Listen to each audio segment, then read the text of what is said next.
Hello दोस्तों, कैसे हैं आप सब। उम्मीद करता हूं कि आप सब अच्छे होंगे। पिछले वीडियो में हम ताप और दाब के कारण पदार्थ की अवस्था में परिवर्तन के बारे में पढ़ चुके हैं और उस वीडियो को आपने अभी तक नहीं देखा है तो कृपया उस वीडियो को जाकर देख लीजिए। मैं उस वीडियो का लिंक इस वीडियो के डिस्क्रिप्शन में दे दूंगा, या तो आप प्लेलिस्ट में जाकर उसे देख सकते हैं। तो इस वीडियो में हम वाष्पीकरण के प्रभावित करने वाले कारक तथा वाष्पीकरण से शीतलता क्यों होती है इसके बारे में पढ़ेंगे। तो चलिए, मैं सूरज कुमार मिश्रा आप सबका स्वागत करता हूं आपके अपने YouTube चैनल NCERT क्लासेस में।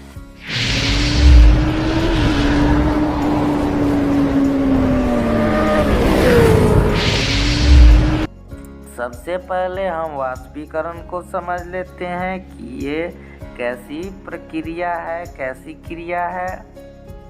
तो वाष्पीकरण एक ऐसी सतही प्रक्रिया है जिसमें द्रव पदार्थों के सतह के क्वथनांक से नीचे किसी तापमान पर वाष्प में बदलने लगते हैं। ऐसी प्रक्रिया को वाष्पीकरण कहते हैं। अब देखिए, इसमें कह रहा है कि वाष्पीकरण वह प्रक्रिया है जिसमें द्रव जो है उनके सतह पर जो सतह के कण हैं उनमें क्वथनांक के नीचे ही ताप पर वो अपने चेंज करते हैं। क्या अवस्था में? वो अवस्था चेंज करके वाष्प की अवस्था में परिवर्तित हो जाते हैं। इसी प्रक्रिया को वाष्पीकरण कहते हैं। इसमें यह ध्यान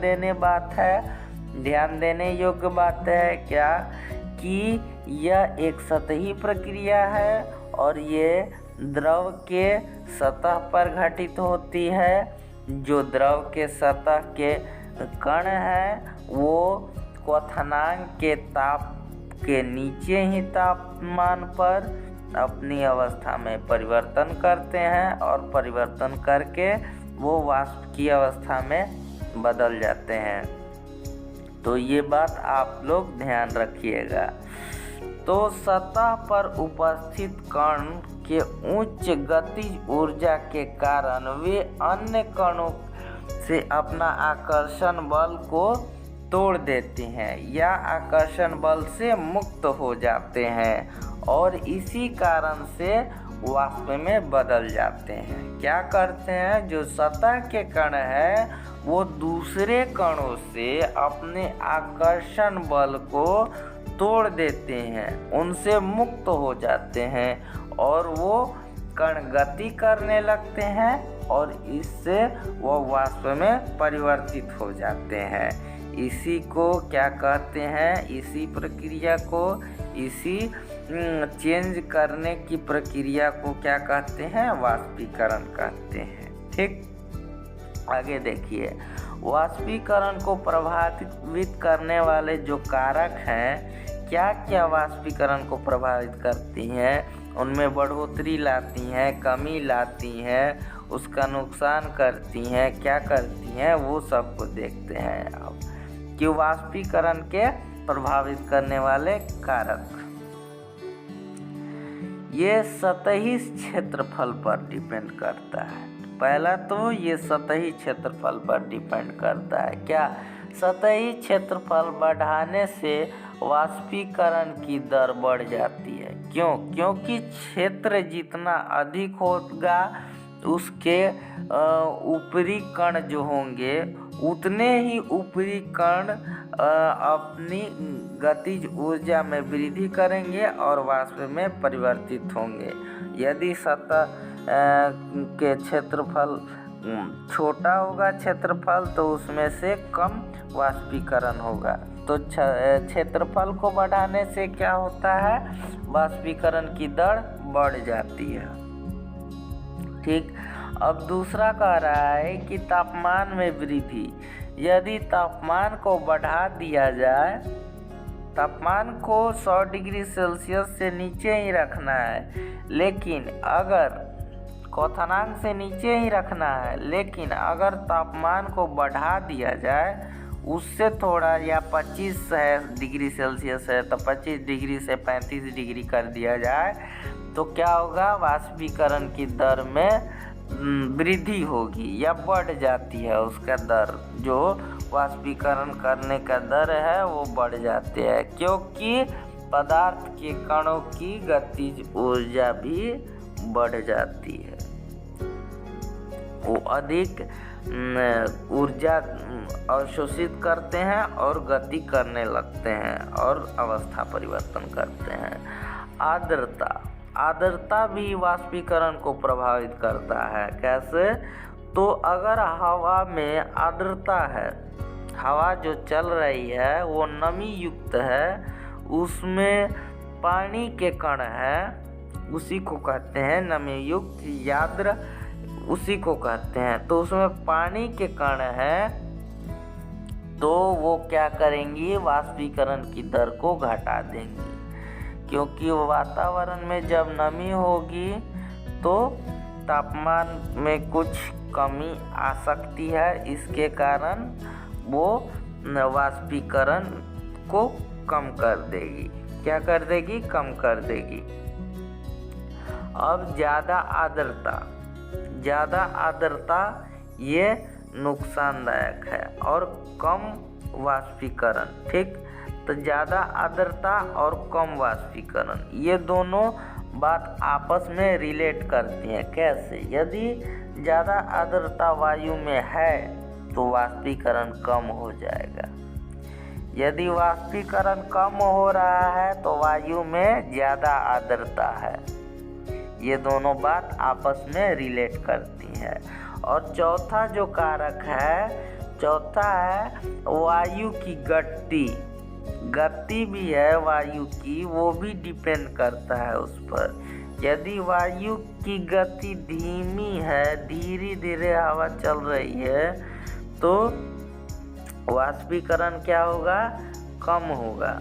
यदि वायु की गति बढ़ जाती है तो वाष्पीकरण के दर में, यानी वाष्पीकरण जो हो रहा है उसके में बढ़ जाती है, या वाष्पीकरण अधिक तेजी से होने लगता है। वाष्पीकरण से शीतलता होती है। ऐसा क्यों? क्योंकि वो वायुमंडल से या बाहरी वातावरण से क्या करता है, ऊष्मा को अवशोषित करता है, और वो अवशोषित करके ठंडक, उस जगह जहाँ वो ऊष्मा को अवशोषित करता है उस वातावरण को ठंडा कर देता है, और वो वाष्प में परिवर्तित हो जाता है।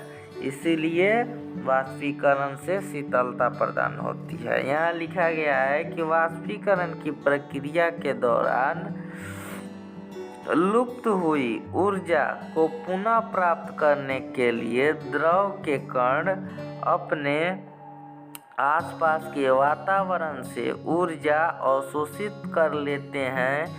इस अवशोषण के कारण वातावरण शीतल हो जाता है, इसलिए वातावरण को शीतलता महसूस होती है। किससे? वाष्पीकरण से। ठीक, ये बात आप लोगों को समझ में आ गई होगी। आगे बढ़ते हैं। आगे उदाहरण दिया गया है। अगर हम, उदाहरण नंबर 1 है, अगर हम हाथों पर एसीटोन डालते हैं तो एसीटोन हमारे हाथों से ऊष्मा लेकर वाष्प में परिवर्तित हो जाता है, और इसी कारण से हाथ पर शीतलता महसूस होती है। क्या महसूस होती है? शीतलता। क्यों? क्योंकि एसीटोन क्या करता है, हमारे हाथ की ऊष्मा यानी ऊर्जा को अवशोषित कर लेता है और वाष्प में परिवर्तित हो जाता है और हमारी हथेली को ठंडा कर देता है। इसीलिए हमें शीतलता महसूस होती है। ठीक, आगे देखिए, आगे है दूसरा एग्जाम्पल जो है, दूसरा उदाहरण जो है कि गर्मियों में हमें सूती कपड़े पहनने चाहिए क्योंकि गर्मियों में पसीना अधिक आता है। क्या आता है? पसीना। सूती कपड़े पानी को अच्छे से अवशोषण कर लेते हैं। जो सूती कपड़े होते हैं वो पानी का अच्छे से अवशोषण करते हैं। ठीक, अवशोषण करते हैं और अवशोषण होने के कारण पसीना अवशोषित करके वायुमंडल में आसानी से वाष्पीकरण कर देते हैं। क्योंकि वाष्पीकरण से शीतलता होती है, अतः गर्मी में सूती कपड़े हमें आरामदायक लगते हैं या आराम पहुंचाते हैं। तो इसलिए हम लोगों को गर्मियों में सूती कपड़े पहनने चाहिए, जो कि क्या करते हैं, हमारे पसीने को सोख लेते हैं, सोख के पसीने को वाष्पीकरण कर देते हैं और वाष्पीकरण से हमें ठंडक महसूस होती है। इसलिए सूती कपड़े हम लोगों को पहनना चाहिए। ठीक, तीसरा एग्जाम्पल है, गर्मियों में अक्सर लोग मैदान में पानी छिड़कते हैं। यह पानी मैदान से ऊष्मा यानी ऊर्जा को या गर्मी को प्राप्त करके अवशोषित करके वाष्प में बदल जाता है और उस जगह को ठंडा कर देता है। इसलिए गर्मी के दिनों में क्या करते हैं, लोग पानी का छिड़काव करते हैं मैदानों में। इससे क्या होता है, ठंडक मिलती है। ठीक, आगे देखिए, आगे क्या बताया जा रहा है। आगे हम लोगों का है लघु उत्तरीय प्रश्न। इसमें लघु उत्तरीय प्रश्न कुछ पूछे गए हैं, उनका हम लोग समाधान करते हैं। क्या क्या प्रश्न दिया गया है उसको देखते हैं। तो लघु उत्तरीय प्रश्न में हमारा 6 प्रश्न है जो पूछा गया है। प्रश्न नंबर 1, पदार्थ की विभिन्न अवस्थाओं के नाम बताइए। तो पदार्थ के 3 अवस्थाएं जो कि हम लोगों ने पढ़ चुका है। पदार्थ की ऐसे तो 5 अवस्थाएं होती हैं। पहला ठोस, द्रव, गैस, और चौथा है प्लाज्मा और बोस-आइंस्टाइन। ये 5वीं अवस्था का नाम है। वो हम लोगों को अभी नहीं पढ़ना है, आगे पढ़ना होगा। तो ये 5 अवस्थाएं हैं।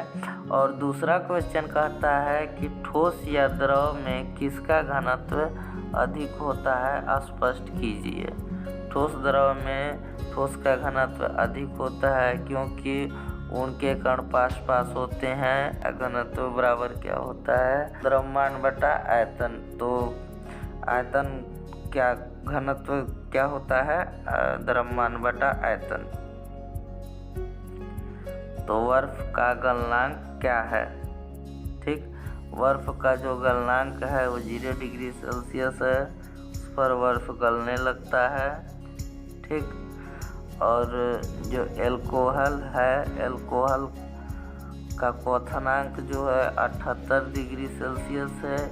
केल्विन में इसको बदलना है तो इसमें क्या करना होगा, 273 को ऐड कर देना होगा, ये केल्विन में बदल जाएगा। ठीक, और ये 5वां जो प्रश्न है, गैस दबाव क्यों डालती है। गैस दबाव इसलिए डालती है, जिस भी बर्तन में वो भरी जाती है उसके दीवारों पर दबाव इसलिए डालती है क्योंकि उनके कणों में गतिज ऊर्जा अधिक होती है और वो गतिज ऊर्जा अधिक होने के कारण गति करते हैं, इसलिए उसके कण दीवार पर दबाव डालती है। गैसों को कैसे द्रवित किया जा सकता है। गैसों को दाब और ताप के द्वारा द्रवित किया जा सकता है। पहला तो यदि उसके दाब को बढ़ा दिया जाए, तापमान को कम कर दिया जाए तो गैस क्या हो सकती है, द्रव में परिवर्तित हो सकती है। ठीक, अब आगे लघु उत्तरीय प्रश्न दिए गए हैं जिसके हम लोगों को 2 मार्क्स मिलने वाले हैं। ये 1 मार्क्स के प्रश्न थे और ये अब 2 मार्क्स के प्रश्न है।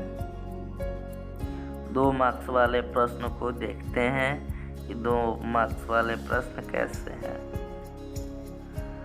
2 मार्क्स वाले प्रश्न 5 पूछे गए हैं हम लोगों से।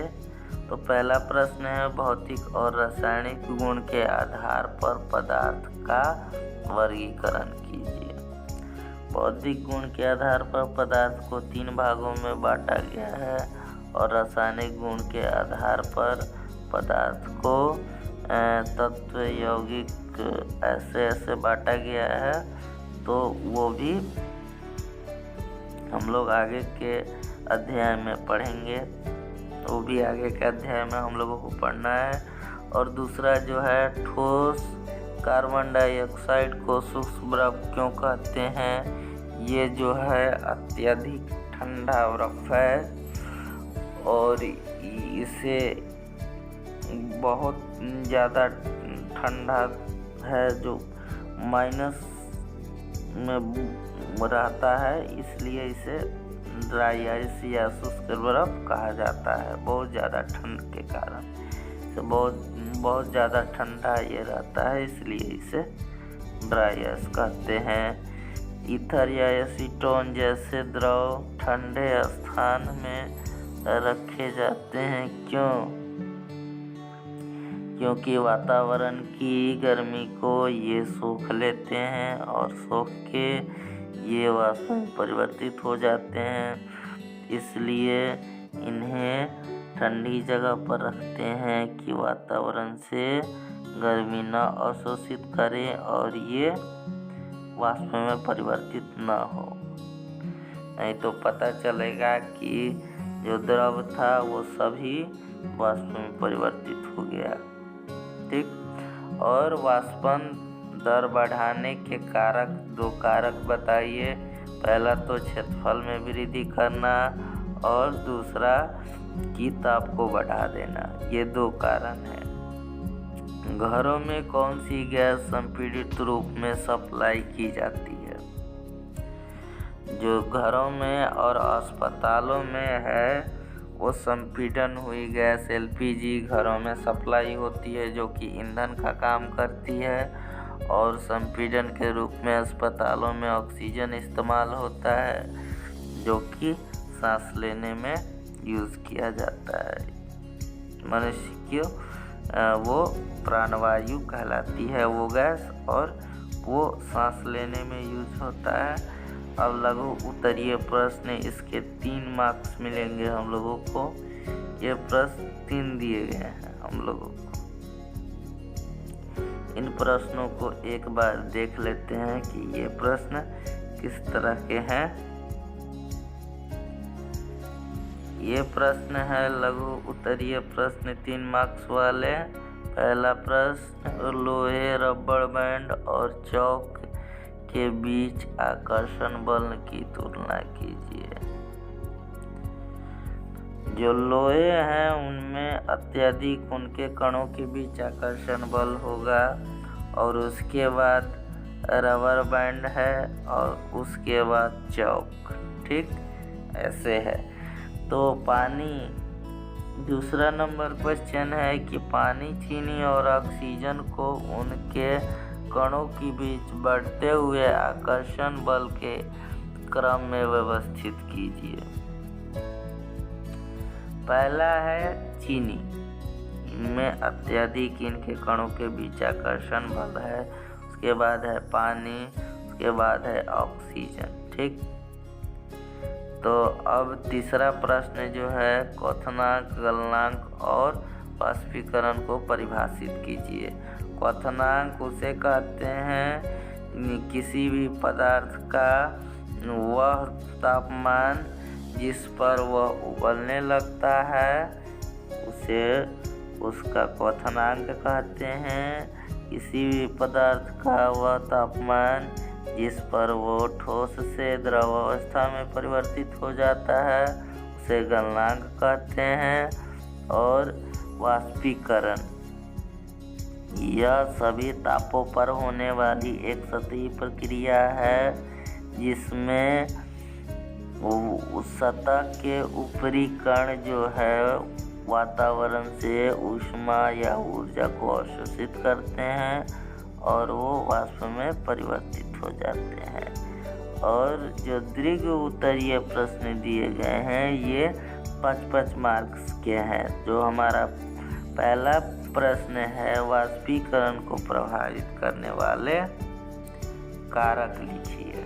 ठीक, तो वाष्पीकरण को प्रभावित करने वाले 4 कारक हैं क्योंकि हम लोगों ने पढ़ रखा है।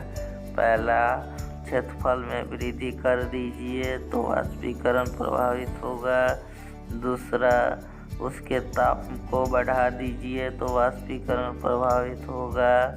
तीसरा, कि हवा अधिक तेज से चलेगी तो वाष्पीकरण प्रभावित होगा। हवा में नमी रहेगी तो वाष्पीकरण प्रभावित होगा। ठीक, ये चारों कारण हमने बता दिए आपको। अब दूसरा क्वेश्चन कहता है, दूसरा क्वेश्चन का पार्ट ए कहता है कि गर्मियों में हमें किस तरह के कपड़े पहनने चाहिए। गर्मियों में हमें सूती वस्त्र पहनने चाहिए क्योंकि गर्मी के दिनों में हमें अधिक पसीने आते हैं और पसीनों को सूती वस्त्र अवशोषित कर लेता है और शोषित करके उन्हें वाष्पीकरण कर देता है जिससे हमें ठंडक महसूस होती है और हमें आराम मिलता है। ठीक, अब पार्ट बी में है कि हथेली पर एसीटोन रखने पर हमें शीतलता महसूस क्यों होती है। क्योंकि हथेली पर एसीटोन रखने से वो हमारी हथेली की ऊष्मा को अवशोषित करती हैं और वाष्प में परिवर्तित हो जाती हैं। इससे हमारी हथेली को ठंडक महसूस होती है। अब तीसरा प्रश्न है जो कि मैं आप लोगों को ये प्रश्न के उत्तर खोजने के लिए छोड़ता हूँ और आप इस प्रश्न के उत्तर हमें कमेंट में बताइएगा कि आपने इस प्रश्न का उत्तर कर पाया या नहीं। यदि कर पाया तो हाँ लिखिएगा कि हाँ सर हमने कर पाया, और आपने ये नहीं कर पाया तो कमेंट में बताइएगा, हम लोग इसको करवा देंगे। तो आज के लिए बस इतना ही। वीडियो को लाइक कर दीजिए, चैनल को सब्सक्राइब कर लीजिए यदि आपको इस चैनल से बेनिफिट हो रहा है तो प्लीज़ इसे वॉच कीजिए और ऐसे ही हमारे साथ बने रहिए। मैं आप सबको ऐसे ही पढ़ाता रहूँगा। तो चलिए आज के लिए इतना ही। धन्यवाद।